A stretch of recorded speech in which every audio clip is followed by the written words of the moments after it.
আসসালামু আলাইকুম, সবাই কেমন আছেন? আশা করছি সবাই অনেক বেশি ভালো আছেন। তো এটা ছিল আমার ওয়াশিং মেশিন যেদিন প্রথম এনেছিল।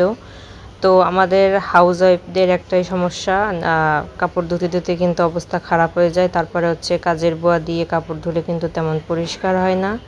তাই বাজেটের মধ্যে কম বেশি সবাই ওয়াশিং মেশিন এখন কিনে নিচ্ছে। তো আমরাও তখন কিনে নিয়েছিলাম। আর যেহেতু বাসায় লোক সংখ্যা বেশি, এই কারণে জামা কাপড় ধুতে ধুতে আমার অবস্থা ভীষণ খারাপ হয়ে গিয়েছে। আমরা হাউস ওয়াইফরা কাজ করতে করতে ভুলেই যাই, নিজেদের খেয়াল রাখতে ভুলে যাই। আর সবথেকে বড় যে সমস্যা বাঙালি হাউস ওয়াইফদের, তা আমরা টাকা সেভ করতে চাই, যে মেশিন কিনলে টাকা খরচ হবে ইত্যাদি ইত্যাদি।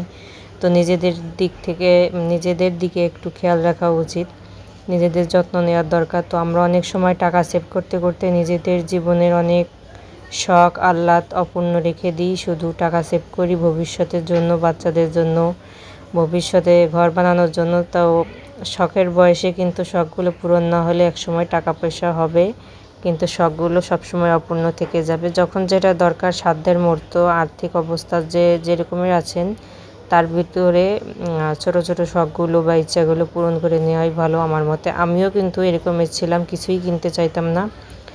তো আস্তে আস্তে ভাবলাম, জীবনকে উপভোগ করলাম, জীবন মানে কি জানলাম। তো দেখলাম যে এই স্যাক্রিফাইসগুলো করে আসলে কোনো লাভ নেই। তো সাধ্যের মধ্যে আমি ওয়াশিং মেশিনটা নিয়ে নিয়েছি। এটা ছিল ওয়ালটনের ওয়াশিং মেশিন, 9 কেজি। এর থেকে বড় ছোট বিভিন্ন ওয়াশিং মেশিন আছে প্রাইজের। তো আমি এটা 9 কেজির ওয়াশিং মেশিন নিয়েছি। এটা কম্বলও ওয়াশ করতে পারবো। আমার যেহেতু ছোট বাচ্চা আছে, আর কাজের বুয়াদি কাজ আমার একদম পছন্দ না। আমি আমার সংসার জীবনে একবার কি দুইবার কয়েক মাসের জন্য কাজের বুয়া নিয়েছিলাম। তো তাদের কাজ দেখে আমার আর ইচ্ছা চলে গিয়েছে, নিজের কাজ ফেলে রেখে দেবো, আমি নিজেই করব, যত সময় লাগুক না কেন।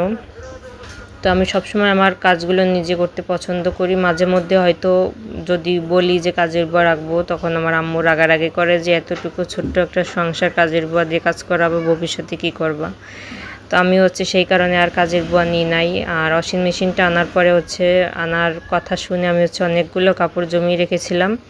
তো এখানে একটা লিকুইড হুইল পাউডার আর একটা পাউডার, দুইটাই দিতে পারবো। তো আমরা সবসময় পাউডার ব্যবহার করি কেনা থেকে এই পর্যন্ত।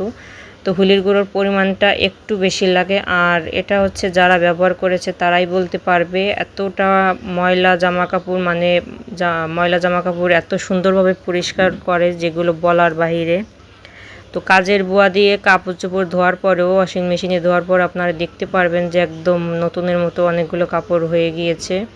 তো এখানে 4টা ফাংশন ছিল, বিগ, অবজেক্টিভ, তারপরে gentle, quick wash. 19 minute. Regular যে গোসলের জামা কাপড় বা বাচ্চাদের কি বলে হিসুর জামা কাপড় আছে, সেগুলো ওয়াশ করতে পারবেন। তো এখানে আমি একদম হাইতে দিলাম, যেহেতু আমার জামা কাপড়গুলো ডিসকালার ময়লার কারণে পুরাতন পুরাতন লাগছে। তো সেই কারণে আমি হাইতে দিয়ে দিব। আর এখানে অনেক ফাংশন আছে। এখানে ড্রাই ওয়াশও আছে, কাপড় ড্রাই করতে পারবেন। এটা আমার ওয়াশিং মেশিনের কাপড়টা আপনার 80% শুকিয়ে দেয়, বাকি 20% কিন্তু নাড়ার ঘন্টাখানেকের ভিতরে শুকিয়ে যায়। আর ওয়াশিং মেশিনে কাপড় ধোয়ার সবথেকে সুবিধা যে মেশিনে কাপড় দিয়ে আপনি কিন্তু ঘরের অন্যান্য কাজ করতে পারবেন, আর শুধু নাড়ার একটু কষ্ট আর কি। আর তাছাড়া কোনো সমস্যা আমি দেখি না, আমার এটা সুবিধা। আর এরপরে আমি ছোট্ট ছোট্ট আমার যতগুলো প্রয়োজনীয় জিনিস আছে সবগুলোই আস্তে আস্তে করে কিনে নিই, যেহেতু হাউস ওয়াইফ। শখের কোনো শেষ নাই, শখের তলা 80 টাকা। তো সাধ্যের মধ্যে আমি আমার সংসারে অনেক কিছু করে ফেলেছি এই ছোট্ট সংসার জীবনে। আর এখানে পানি নিচ্ছে, পানিটা একদম ডাইরেক্ট হয়ে গিয়েছে। আর এখানে ভুলে গেছি সেফটি লক, ওটা দিলে বাচ্চারা যে মেশিনের ঢাকনা ওঠানামা করে, সেটা করলে সমস্যা হবে না। তো সেফটি লকটা চাপ না দিলে আপনার ওয়াশিং মেশিন যখন ঢাকনা খুলে নেবেন চালা অবস্থায়, তখন অফ হয়ে যাবে বা সিগন্যাল দিবে। তো সে কারণে সেফটি লকটা দেওয়া। এখানে অনেক ফাংশন আছে। আমি কম্বলও ধুয়েছি অনেকবার, অনেক সুন্দর ভালো পরিষ্কার হয় কম্বল। তারপরে জামা কাপড় যেগুলো অতিরিক্ত ময়লা, বালু, তারপরে কাদা, এগুলোর দাগও অনেক সুন্দর চলে যায়। আর আমার হাজব্যান্ড যেহেতু পাঞ্জাবি পায়জামা পরে, তো তার সাদা জামা কাপড়ে বলতে হবে না যে কত পরিমাণের দাগ লাগে। তো সেগুলো আমি কিন্তু ভিজিয়ে গরম পানি দিয়ে কিছুক্ষণ রেখে দিই, তারপরে সে মেশিনে দিয়ে দিই, সেগুলো একদম পরিষ্কার হয়ে যায়, রক্তের দাগও উঠে যায়। তো ওয়াশিং মেশিনের কাপড় ধোয়ার সুবিধা হচ্ছে এটা। আর আমি হচ্ছে তখন ভুল করে বলেই ফেলেছিলাম যে ওয়ালটনের ওয়াশিং মেশিন, তো এটা হচ্ছে সিঙ্গারের।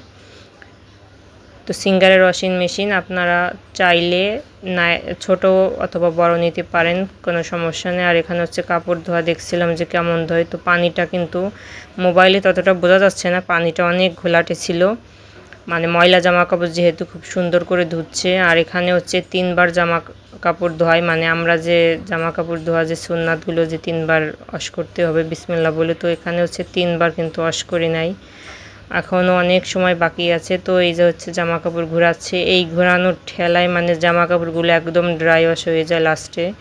তো শুধু নেড়ে দিলেই হবে, মনে হবে যে জামা কাপড়গুলো শুকিয়ে গেছে, শুকনো জামা কাপড় নাড়তেছি।